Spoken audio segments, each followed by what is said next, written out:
Vous allez clairement halluciner sur cette vidéo. Macron nous fait du grand génie. Je pense qu'on n'aurait pas pu mieux faire, hein, mettre à la tête d'EDF Luc Rémont, l'homme qui a privatisé EDF, Alstom, Areva, ADP, la liste est longue. Vous avez dirigé l'entité française de la Bank of America qui a notamment conseillé Alstom lors de la vente à General Electric en 2014. Dans le cadre justement de cette vente, vous avez été rémunéré. J'ai été sollicité par Alstom pour les accompagner. Il se trouve que c'est arrivé quelques semaines à peine avant que je change d'activité, puisque j'ai quitté quelques semaines plus tard la banque pour rejoindre Schneider Electric. Je n'ai pas eu de rémunération pour cette activité. Dans le cadre de cette vente, General Electric s'était engagé à créer près de 1000 emplois. 8 ans après, ce ne sont pas 1000 emplois qui ont été créés, mais bien plus de 1200 emplois qui ont été supprimés. Au sein de notre assemblée, une proposition de loi a été votée pour une nationalisation d'EDF. La privatisation va nous coûter 100 milliards. On ajoute les carénages, on est autour de 100 milliards. Vous avez dit élégamment et prudemment qu'il faudrait une prise de conscience collective. Une prise de conscience collective qui inclut les pouvoirs publics dans leur ensemble. Une manière polie de dire qu'il faudra donc des financements publics pour être au service de ces objectifs. La nationalisation d'EDF se fait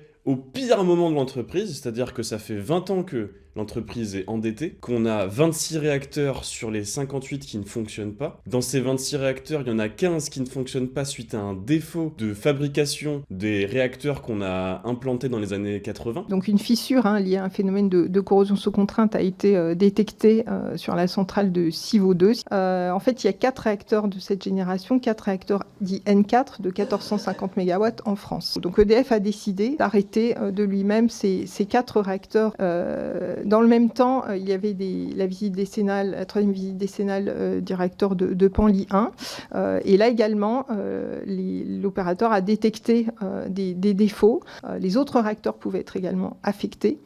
EDF a émis un certain nombre de causes, a essayé d'expliquer pourquoi ces phénomènes de corrosion sous contrainte étaient observés sur le parc dans une telle ampleur, l'IRSN, mais ça reste encore aujourd'hui assez incertain. Et à aujourd'hui, on n'a absolument aucune information, réponse, solution concrète pour les remettre en marche. Une méthode qui est très pas à pas, parce qu'au fond, chaque centrale, chaque réacteur est un objet industriel. Et ce qui compte, c'est notre capacité de connaître de fond en comble, de diagnostiquer, d'avoir... La traduction de ce que nous dit Luc Rémont, c'est « je n'en sais rien du tout ». La connaissance de l'intimité des process et de la qualité physique de chacun de nos réacteurs. Et c'est ça, in fine, qui nous amènera à être nous-mêmes convaincus de la capacité de les emmener plus loin.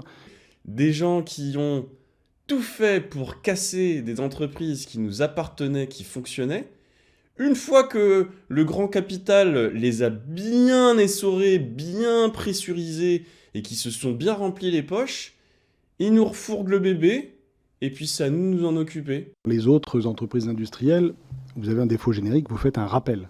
Ça n'a pas les mêmes conséquences qu'un défaut générique auquel vous êtes confronté quand vous opérez 56 centrales nucléaires et qu'un défaut générique en touche un certain nombre. Je me souviens de discussions d'il y a plus de 20 ans où les représentants d'EDF disaient « notre hantise, c'est le défaut générique ». Quelle est la position de l'exploitant EDF, tout simplement en ce qui concerne son coût de production? Quel est le nouveau 42 € par mégawattheure? Le 42 € n'est pas un coût de production, c'est une décision administrative. Le coût de production, pour moi, ce n'est pas une négociation, c'est une réalité.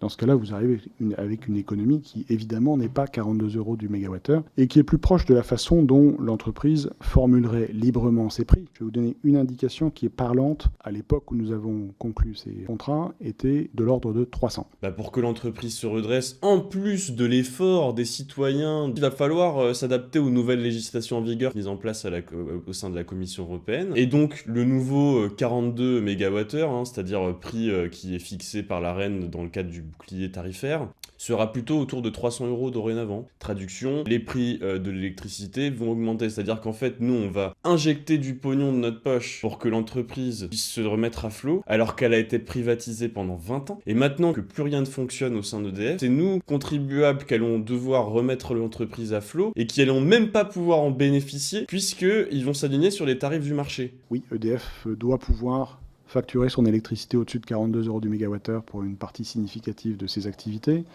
EDF doit pouvoir vivre une vie d'entreprise, faisant suite à la consultation lancée par la Commission européenne, la Commission ayant annoncé l'intention de proposer les modalités futures d'organisation du marché de l'électricité. Donc, je pense que ce calendrier immédiat nous va bien à nous, EDF, parce qu'évidemment, il est de nature à éclairer la route devant pour savoir quelles sont les choses qui pourraient changer dans le domaine de l'organisation de marché. Je compte sur vous pour partager, diffuser cette vidéo un maximum autour de vous. Je vous rappelle que vous êtes sur Civicio, une chaîne d'information indépendante. Je vous rappelle que vous pouvez vous abonner mensuellement ou ponctuellement via notre plateforme Utip ou via PayPal. Donc allez-y, partagez, likez, bombardez-moi cette vidéo les amis.